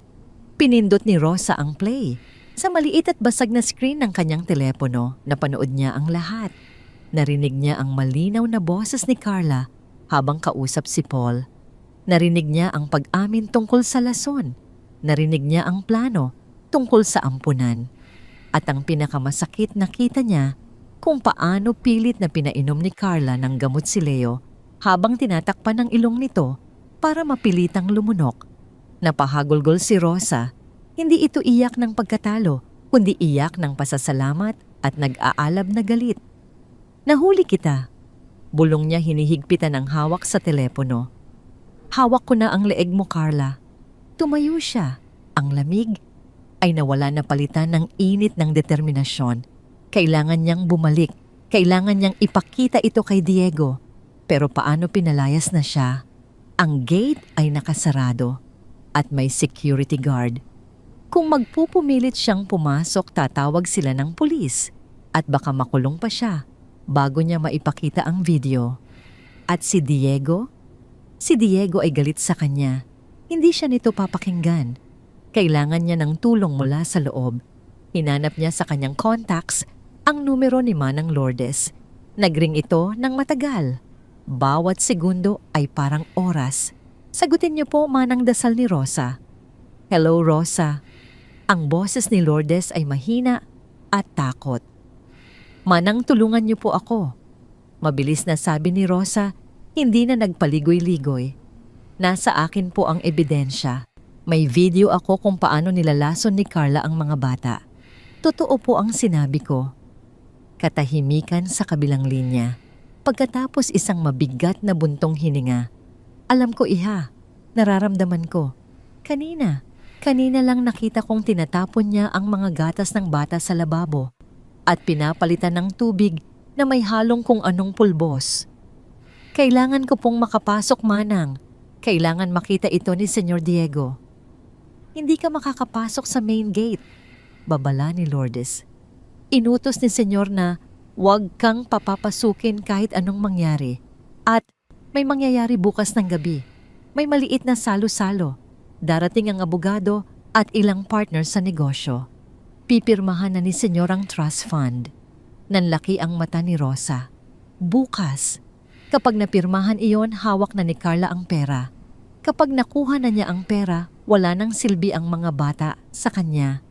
Baka tuluyan na niya silang iligpit. Hindi po pwedeng umabot sa pirmahan, Manang. Kailangan ko pong makapasok bago mangyari yon. Makinig ka, Rosa. Ang boses ni Lourdes ay naging matatag, ang boses ng isang tapat na alagad na handang ipagtanggol ang alaala ng kanyang yumaong senyora. Bukas ng gabi abala ang lahat sa party. Si Carla ay magiging abala sa pagpapaganda at pag-aasikaso sa mga bisita. Iyon ang pagkakataon mo. Paano po ako papasok? Sa likod ng hardin may maliit na service gate na ginagamit ng mga hardinero. Nakakandado yon, pero nasa akin ang susi. Bubuksan ko yon ng eksaktong 7:00 ng gabi habang nagsisimula ang appetizers. Salamat po, Manang. Utang ko po sa inyo ang buhay ng mga bata. Mag-ingat ka, Rosa. Ang babaeng iyon ay hindi tao. Siya ay demonyo. Pinatay ni Rosa ang tawag. Tumingin siya sa mansyon sa malayo na ngayon ay nababalot ng dilim at ulan. Hindi siya umuwi para magpahinga. Wala siyang pera para sa pamasahe pauwi sa probinsya at hindi siya aalis hanggat hindi ligtas ang kambal. Nagpalipas siya ng gabi sa isang 24 na oras na convenience store. Bumili lang ng mainit na kape gamit ang huling barya sa bulsa. Habang nakaupo sa sulok ng tindahan, pinunasan niya ang kanyang dilaw na guwantes. Nilinis niya ang putik. Tinuyo niya ang mga ito gamit ang tissue. Isinuot niya itong muli. Ang mga ito ay hindi na lang basta guwantes ng katulong. Ito ang kanyang baluti. Ito ang kamay na magliligtas sa mga walang malay at dudurog sa kasinungalingan. Kinabukasan habang papalubog ang araw at nagsisimulang magsidatingan ang mga mamahaling sasakyan, sa mansyon handa na si Rosa. Nakatayo siya sa labas ng pader, nakatago sa dilim ng mga puno. 7:00 na. Oras na ng paghuhukom. Ang ulan ay humupa na sa isang ambon na kasing lamig ng yelo, ngunit ang hangin sa labas ng mansyon ay nananatiling mabagsik. 7:00 ng gabi. Ang oras na itinakda ng tadhana. Nakatago sa dilim ng mga bougainvillea, sa likod ng bakod pinanood ni Rosa ang pagbubukas ng maliit na gate na bakal. Isang anino ang lumitaw si Manang Lourdes. Mabilis ang kilos ng matanda, lumingalinga muna bago suminyas. Tumakbo si Rosa. Ang kanyang sapatos ay lumubog sa putik at ang kanyang uniforme ay basang-basa at amoy lupa, ngunit wala siyang pakialam. Pagpasok niya sa bakuran, sinalubong siya ng mainit na yakap ni Lourdes. "Diyos ko, iha, basang-basa ka." Bulong ni Lourdes, inaabutan siya ng isang tuyong tuwalya. Bilis. Nasa media room ang control panel ng buong bahay. Walang tao doon ngayon dahil nasa grand sala ang lahat. "Salamat po, Manang," sagot ni Rosa, pinupunasan ang kanyang muka. Ngunit pinanatili ang kanyang suot na dilaw na guwantes. Ito ang kanyang baluti. Hindi niya ito huhubarin hanggat hindi tapos ang laban. "Mag-ingat ka," babala ni Lourdes habang itinuturo ang daan papasok sa likod bahay. Nandoon ang abogado. Pipirma na siya anumang oras. Pumasok si Rosa sa loob. Ang init ng aircon ay sumalubong sa kanyang basang balat, nagpapanginig sa kanya. Dahan-dahan siyang gumapang patungo sa pasilyo na may tanaw sa grand sala. Nagtago siya sa likod ng isang makapal na pilus na kurtina. Mula sa kanyang kinaroroonan, kitang-kita niya ang isang eksenang nakakasulasok sa kanyang sikmura. Ang sala ay puno ng liwanag mula sa higanteng kristal na aranya. May mga bisita, mga lalaking nakasuot ng mamahaling suit at mga babaeng puno ng alahas. Sa gitna ng silid na kaupo sa isang antigong mesa ay si Diego. Mukha siyang pagod, ang kanyang mga mata ay walang buhay, tila isang taong naglalakad sa panaginip. Sa tabi niya ay nakatayo si Carla. Nakasuot ito ng isang kumikinang na pulang gown na humahapit sa kanyang katawan, ang kulay ng dugo at panganib. Nakahawak ang kanyang kamay sa balikat ni Diego, isang hawak na mukhang mapagmahal, ngunit sa totoo ay mapang-alipin. "Diego, pare," sabi ng isang lalaking may bigote, ang abogado ng pamilya. "Kailangan na nating tapusin ito. Ang trust fund na ito ay magsisiguro na mapupunta sa tamang pamamahala ang assets ng mga bata habang nasa special facility sila." "Oo," sagot ni Diego sa mahinang boses. Kinuha niya ang gintong pluma na inabot ni Carla. "Para sa kanila, ito mahal." Bulong ni Carla, hinahaplos ang buhok ni Diego. Doon magkakaroon sila ng mga doktor na tututok sa kanila 24 na oras. Hindi na sila iiyak. Hindi na sila masasaktan. Gusto nang sumugod ni Rosa at isigaw na sinungaling ang babaeng iyon, ngunit pinigilan niya ang sarili. Alam niyang kung magpapakita siya ngayon ng basa at marumi, kakalad ka rin lang siya ng security palabas bago pa siya makapagsalita. Kailangan niyang gamitin ang alas na hawak niya. Inilabas ni Rosa ang kanyang basag na cellphone. Ang kanyang mga daliri na nakabalot sa basang goma ng guwantes ay nanginginig habang pinipindot ang screen. Binuksan niya ang casting feature. Hinanap ng telepono ang mga available na device. Searching. Ang bilog sa screen ay umiikot ng napakabagal. Sa sala, idinikit na ni Diego ang dulo ng pluma sa papel. "Diyos ko, parang awa niyo na," dasal ni Rosa. "Kumonekta ka." Device found, living room smart TV, 85 pulgada. Pinindot ni Rosa ang pangalan ng TV. Sa sala nagsimulang pumirma si Diego. "DIE?" Biglang namatay ang malamyos na jazz music na tumutugtog sa surround sound speakers. Napahinto ang lahat ng bisita. Napahinto si Diego sa pagsulat. Ang higanteng television sa dingding na kanina ay nagpapakita ng slideshow ng mga landscape photos ay biglang nag-itim.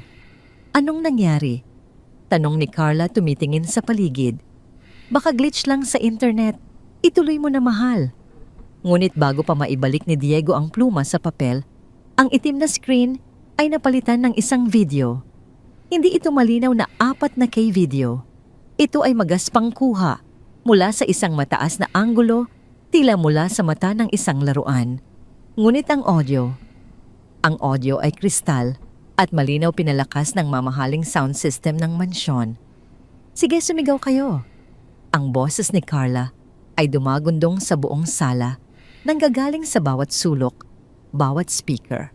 Ito ay boses na puno ng puot at pangungutya. Nanlaki ang mga mata ni Carla. Nabitawan niya ang hawak na baso ng champagne. Ang babasaging kristal ay bumagsak sa marmol na sahig at nabasag ang tunog ay sumabay sa nakakakilabot na tawa ng Carla sa video.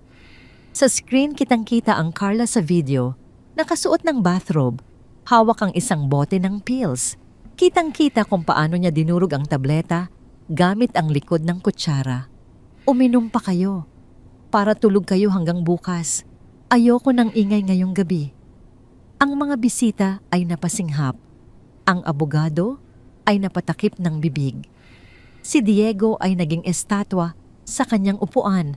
Ang pluma ay dahan-dahang dumulas mula sa kanyang mga daliri. Sa video, lumapit ang Carla sa kuna ni Leo. Ang anggulo ng kamera ay perpektong nakatutok. Kitang-kita ng lahat ng mga kasosyo ng mga abogado at higit sa lahat ni Diego kung paano sinakal ng Carla sa video ang panga ng sanggol upang piliting ibuka ang bibig nito. Lulunin mo yan o sasakalin kita. Banta ng Carla sa screen. Ang panonood ay parang isang bangungot na naging totoo. Ang yak ni Leo sa video ay matinis at puno ng sakit.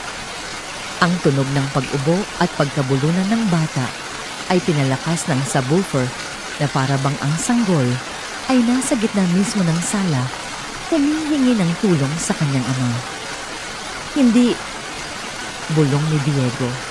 Tumayo siya, ang kanyang upuan ay tumumba sa likod dahil sa biglaang paggalaw. Ang video ay nagpatuloy. Ipinakita nito si Carla na nakaharap sa salamin, kinakausap ang kanyang sarili o marahil ay ang teddy bear na hindi niya alam na may camera. Ang tangang si Diego, bilib na bilib sa akin. Bukas pipirma na siya. Sasabihin ko kay Diego na specialized facility ito para sa mga batang may trauma. Maniniwala yon. Masyado siyang guilty para magtanong. Ang huling mga salita ay umalingaw-ngaw sa katahimikan ng silid habang ang video ay natapos at ang screen ay bumalik sa itim. Walang gumalaw, walang nagsalita. Ang tanging naririnig ay ang mabigat na paghinga ni Diego at ang tunog ng ulan sa labas. Dahan-dahang lumingon si Diego kay Carla. Ang tingin niya ay hindi galit. Ito ay isang bagay na mas malalim at mas nakakatakot. Ito ay ang pagkamulat ng isang taong nalaman na siya ay natutulog katabi ng isang ahas. Diego? Nagsimulang umatras si Carla. Ang kanyang muka ay namumutla, ang kanyang pulang gown ay tila naging simbolo ng kanyang kasalanan. Diego, hindi totoo yan. Deepfake yan. Yan, alam mo naman ang teknolohiya ngayon. Di ba ginawa yan ng mga kaaway mo sa negosyo para siraan ako? Sinubukan niyang hawakan ang braso ni Diego, ngunit umiwas ang lalaki na parang napaso. Tanong ni Diego. Ang boses ay nanginginig. Paanong malalaman ng AI ang tungkol sa specialized facility? Tayong dalawa lang ang nag-usap tungkol doon kagabi sa kwarto. Hindi ko alam. Baka may bug sa kwarto. Palusot ni Carla, desperada na. Diego, mahal kita. Hindi ko magagawa yon. Hindi yan AI. Ang boses ay nanggaling sa likod ng kurtina. Lumabas si Rosa. Ang kanyang uniforme ay gusot at puno ng putik. Ang kanyang buhok ay basang-basa at nakadikit sa kanyang muka. Ngunit habang naglalakad siya papunta sa gitna ng marangyang sala, suot ang kanyang maruruming dilaw na guwantes, mukha siyang mas marangal kaysa sino man sa silid na yon. Napatingin ang lahat sa kanya. Ako ang kumuha niyan, sabi ni Rosa ng matatag na katingin ng diretso sa mga mata ni Carla. Itinago ko ang cellphone sa loob ng teddy bear bago mo ito sinira. Akala mo na wala na ang ebidensya ng durugin mo ang isa ko pang telepono. Pero ang katotohanan ay parang tubig, Carla. Kahit anong pigil mo, lalabas at lalabas ito. Itinaas ni Rosa ang kanyang telepono. Napanood mo na, Senyor Diego? Nakita niyo na kung paano niya sinakal si Leo. Narinig niyo kung paano niya kayo tinawag na tanga. Tumingin si Diego kay Rosa, pagkatapos ay kay Carla. Ang mga piraso ng puzzle ay nabuo sa kanyang isip. ang biglaang pag-iyak ng mga bata kapag nandyan si Carla, ang pagbabago ng ugali nila, ang mga pasa, ang pagpapalayas kay Rosa. Lahat ng ito ay kagagawan niya. Siya ang naging instrumento ng pagpapahirap sa sarili niyang mga anak. Isang ungol ng purong galit ang kumawala sa lalamunan ni Diego. Hindi ito tunog ng tao. Ito ay tunog ng isang hayop na nasugatan. Ikaw. Humakbang si Diego palapit kay Carla. Wag tili ni Carla nagtatago sa likod ng abogado. Attorney, tulungan niyo ako. Sinasaktan niya ako. Ngunit lumayo ang abogado diring-diri. Walang sino man sa silid ang gustong tumulong sa kanya. Lumabas kayo. Utos ni Diego sa mga bisita, ang kanyang boses ay mababa at mapanganib. Lumabas kayong lahat. Iwan niyo kami ng demonyong ito. Nagmadaling umalis ang mga bisita, natatakot sa kung anong pwedeng mangyari.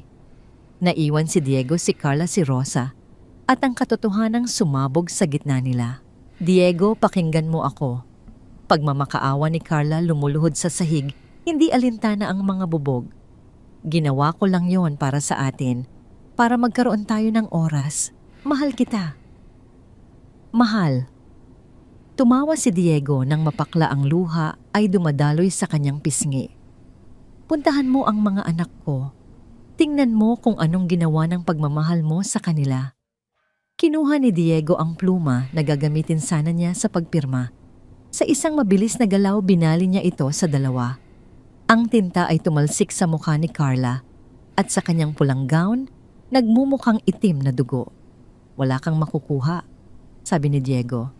Kahit isang sentimo, at sisiguraduhin kong ang huling bagay na makikita mo bago ka mabulok sa kulungan ay ang mukha ko na nagsasabing nagtagumpay ka.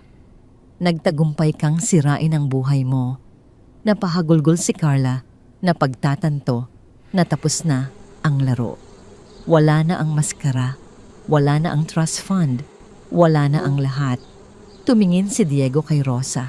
Sa unang pagkakataon, nakita niya ito hindi bilang katulong, kundi bilang tagapagligtas. Rosa?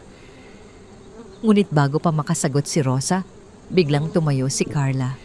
Ang kanyang mukha ay nagbago. Wala na ang takot, wala na ang pagmamakaawa. Ang natira na lang ay ang purong kabaliwan. Dumampot siya ng isang malaking piraso ng basag na baso mula sa sahig. Kung hindi mapapasa akin ang lahat, sigaw ni Carla sumusugod kay Rosa. Wala ring makikinabang. Ang kislap ng basag na bubog sa kamay ni Carla ay tila kidlat sa ilalim ng marangyang aranya ng sala. Sa isang iglap, ang sopistikadong boses ng senyora ay napalitan ng isang matinis at parang hayop na tili. Sumugod siya kay Rosa, ang dulo ng matalim na kristal ay nakatutok sa mukha ng katulong. Ikaw ang sumira sa lahat, tili ni Carla. Ngunit hindi na si Rosa ang takot na yaya na nakita ni Diego noong mga nakaraang araw. Handa na siya. Itinaas ni Rosa ang kanyang mga braso upang sanggain ang saksak. Ang matalim na bubog ay bumaon sa makapal na goma ng kanyang dilaw na guwantes hiwa hanggang sa balat. Ngunit hindi nito natamaan ang kanyang mukha. Bago pa muling makaamba si Carla, isang malakas na kamay ang humablot sa kanyang pulso. Si Diego. Ang lakas ni Diego ay hinaluan ng purong puot.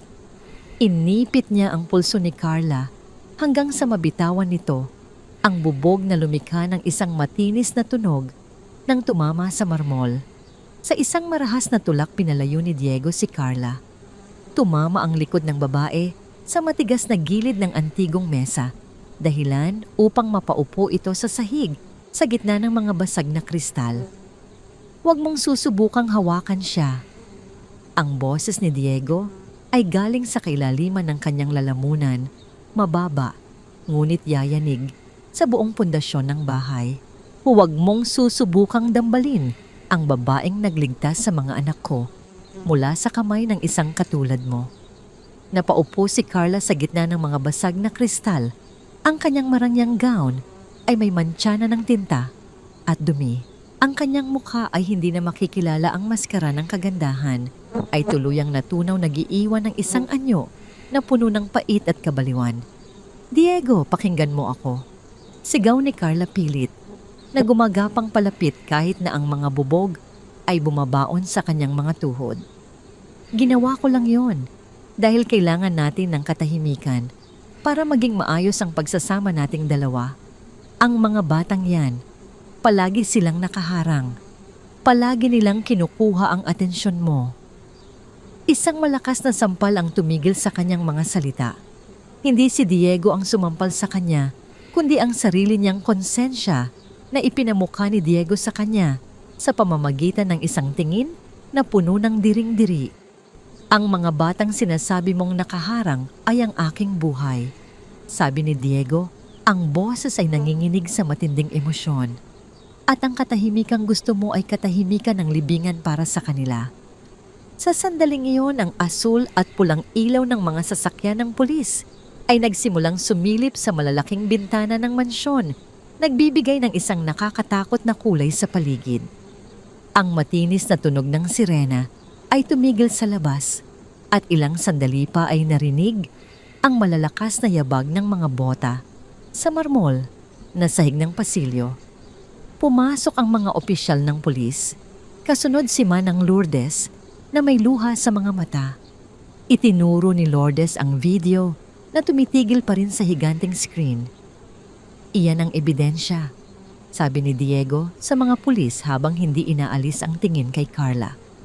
"At ang babaeng iyan, dinala niya ang lason sa loob ng aking tahanan." Agad na nilapitan ng mga pulis si Carla. Sinubukan pa nitong manlaban, sumisigaw ng mga banta at sumusumpa, ngunit mabilis na naikabit ang mga bakal na posas sa kanyang mga pulso. Ang tunog ng pag-click ng posas ay tila hudyat ng pagtatapos ng isang mahabang bangungot.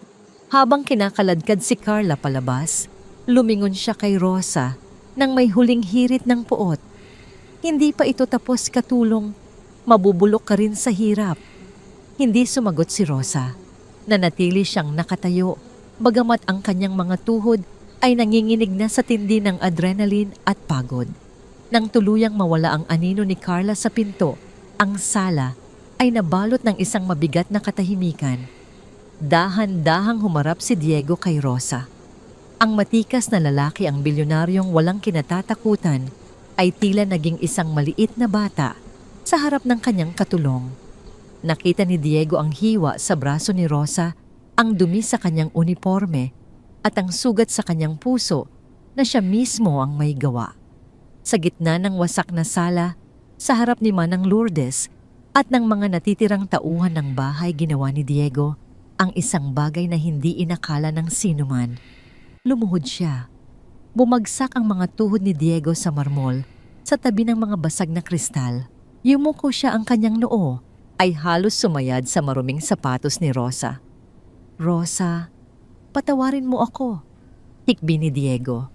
Ang kanyang mga balikat ay niyayanig ng matinding pagsisisi. "Naging bulag ako. Naging bingi ako sa katotohanan. Ipinagtabuyan kita. Sinaktan kita habang ikaw lang ang tanging nagmamahal sa mga anak ko. Patawarin mo ako." Nagulat si Rosa. Akmang itatayo niya ang kanyang amo, ngunit pinigilan niya ang sarili. Hinayaan niyang maramdaman ni Diego ang bigat ng sarili nitong pagkakamali. Ang dilaw na gwantes ni Rosa, na ngayon ay may bahid ng dugo at dumi, ay dahan-dahang humaplos sa balikat ni Diego. "Tumayo na kayo, senyor," bulong ni Rosa. Ang boses ay malumanay, ngunit may tatag. "Ang patawad ay hindi sa akin dapat hiningin, kundi sa dalawang bata sa itaas na muntik nang mawalan ng buhay dahil sa ating pagkakamali. Ako ay narito lamang para sa kanila." Tumayo si Diego. Ang kanyang mukha ay basa ng luha. "Hindi ka naaalis, Rosa. Hindi bilang katulong. Ikaw ang magiging tagapangalaga nila. Ikaw ang pamilya namin. Pangako, hinding-hindi na muling mangyayari ito." Mabilis na tumakbo si Diego paakyat ng hagdan, kasunod si Rosa at Manang Lourdes. Pagpasok nila sa silid ng mga bata, sinalubong sila ng katahimikan. Ngunit sa pagkakataong ito, hindi ito ang nakakatakot na katahimikan ng gamot. Sina Leo at Mia ay gising. Nang makita nila si Rosa, ang kanilang maliliit na mukha ay nagliwanag. Inabot nila ang kanilang mga kamay, hindi sa kanilang ama, kundi sa babaeng may suot na dilaw na guwantes. Niyakap ni Rosa ang mga bata. At sa unang pagkakataon, sa loob ng mahabang panahon, naramdaman niya ang tunay na init ng buhay. Ang laban ay tapos na, ngunit ang paghihilom ay nagsisimula pa lamang. Ang gabi ay malalim na, ngunit ang liwanag ng katotohanan ay tuluyan ng nagtagumpay. 6 na buwan ang mabilis na lumipas. Ang mansyon sa Tagaytay na dati ay tila isang malamig at sterile na museo ng dusa ay nababalot na ngayon ng isang bagong uri ng enerhiya.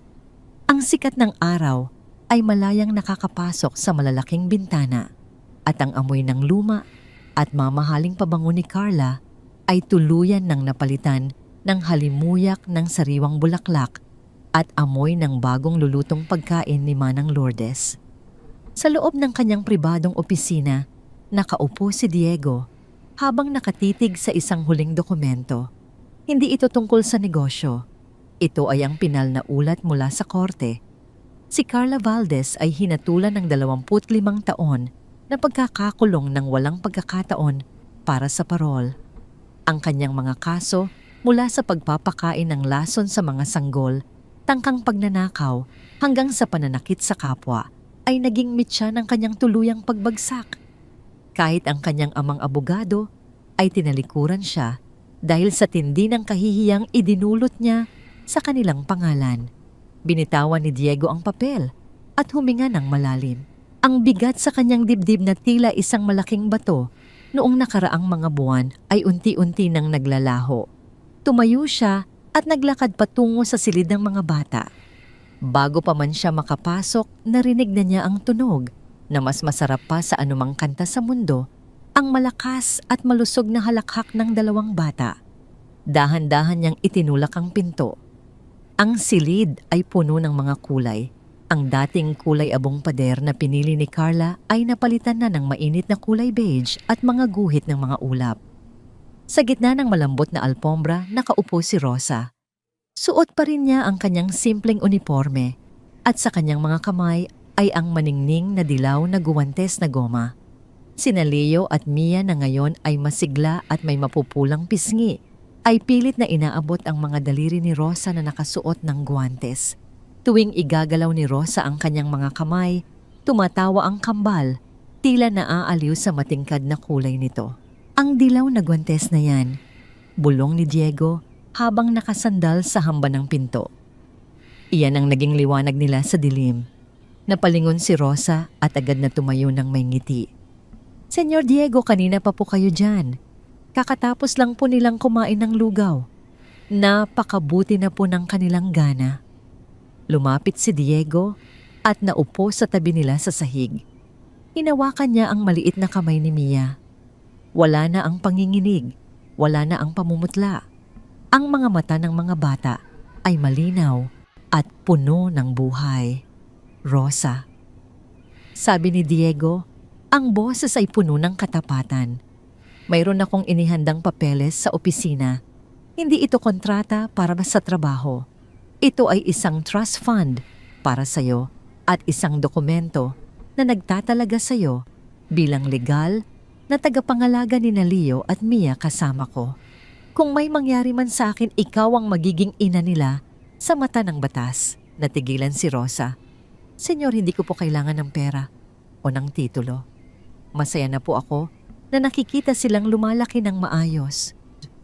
Alam ko, sagot ni Diego, hinawakan ang kamay ni Rosa na nakasuot pa rin ng guwantes. Iyan ang dahilan kung bakit ikaw ang karapat-dapat. Noong panahong wala akong makita dahil sa yaman at ganda, ikaw ang nakakita sa tunay na halaga ng mga anak ko. Ang ginto sa bahay na ito ay hindi ang mga alahas na sinubukang itakas ni Carla. Ang ginto ay ang puso mo at ang mga guwantes na ito na nagligtas sa kanila. Tumulo ang luha sa mga mata ni Rosa, ngunit ito ay luha ng kaligayahan. Isinandal ni Leo at Mia ang kanilang mga ulo sa balikat ni Rosa, tila kinukumpirma ang sinabi ng kanilang ama. Sa labas ang hapon ay nagtatapos sa isang napakagandang paglubog ng araw sa Tagaytay.